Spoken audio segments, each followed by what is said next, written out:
É um desafio hercúleo, né? Porque nós temos aí um benefício concreto que irá atingir 100 mil estudantes. Então não é fácil nós conseguirmos romper determinadas barreiras legais, orçamentárias, financeiras, mas o Estado está determinado a universalizar o programa ainda neste mês de outubro, para que os estudantes possam efetivamente estar utilizando esse benefício agora.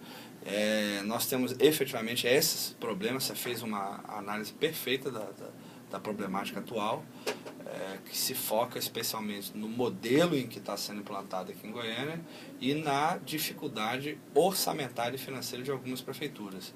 E nós propusemos então agora, conforme você disse, um modelo que nós entendemos que supre essas duas problemáticas.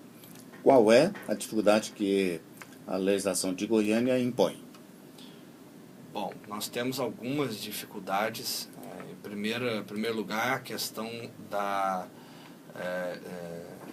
estabelecimento de um teto mínimo de concessão mensal, que para o Estado deve seguir o modelo que está sendo utilizado atualmente, que é de 48 passagens, por dois motivos.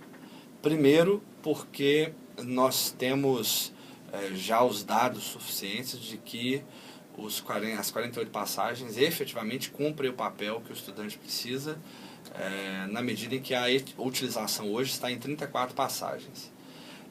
A segunda disposição é que nós temos uma limitação orçamentária.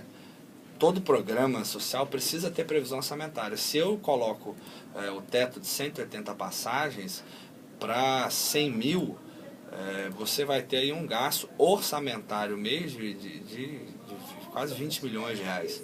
Isso inviabiliza o programa. Agora eu questiono, tanto ao governo de Goiás quanto à prefeitura, a dimensão dessa universalização. Na verdade, os números de interessados, eles são, na verdade, uma probabilidade, não são uma certeza.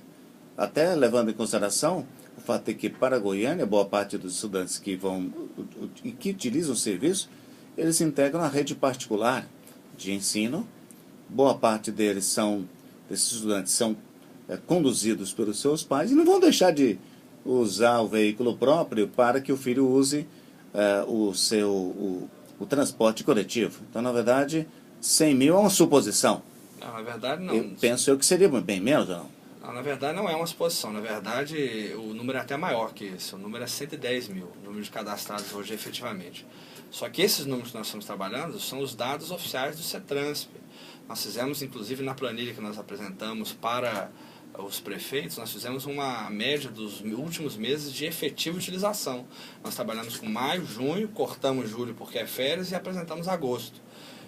Houve um crescimento de 11% no cadastro de junho para agosto, em função do anúncio da universalização do passe livre. Isso gera uma expectativa de efetiva utilização na medida em que o benefício efetivamente foi ampliado, foi efetivado, foi implantado, na verdade, né? Então não é um número estimado para baixo. Eu concordo com você plenamente que o rapaz que leva em casa, o pai leva o estudante para o colégio, ele não vai deixar de levar para usar ônibus porque tem um passe livre. Porém, os números que nós estamos trabalhando, pela média, já conta esse estudante. Eu estou trabalhando uma média de 48 passagens com um efetivo de 36.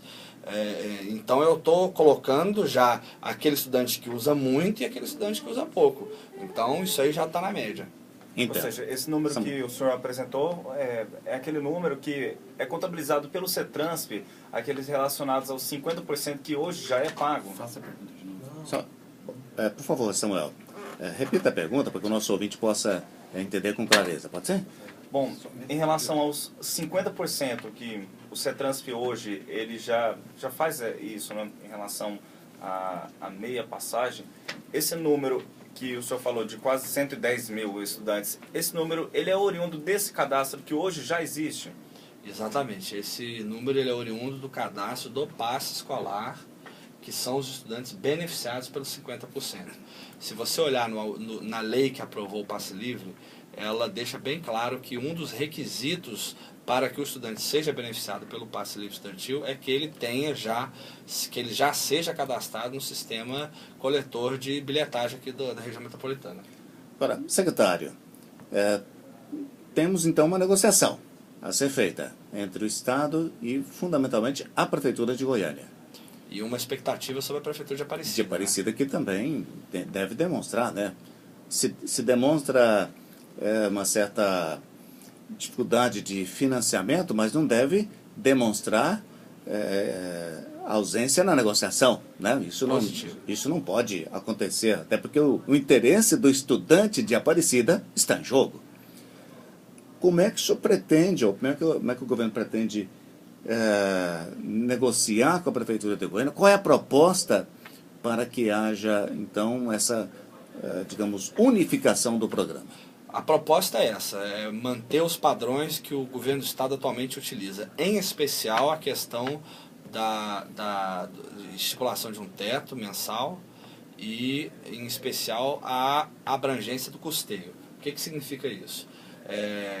Nós ouvimos muito falar sobre essa questão de 50% para o Estado, 30% para a Prefeitura de Goiânia e 20% para as demais. Não é um rateio em 50, 30 e 20. É um rateio de acordo com a efetiva utilização do sistema de transporte.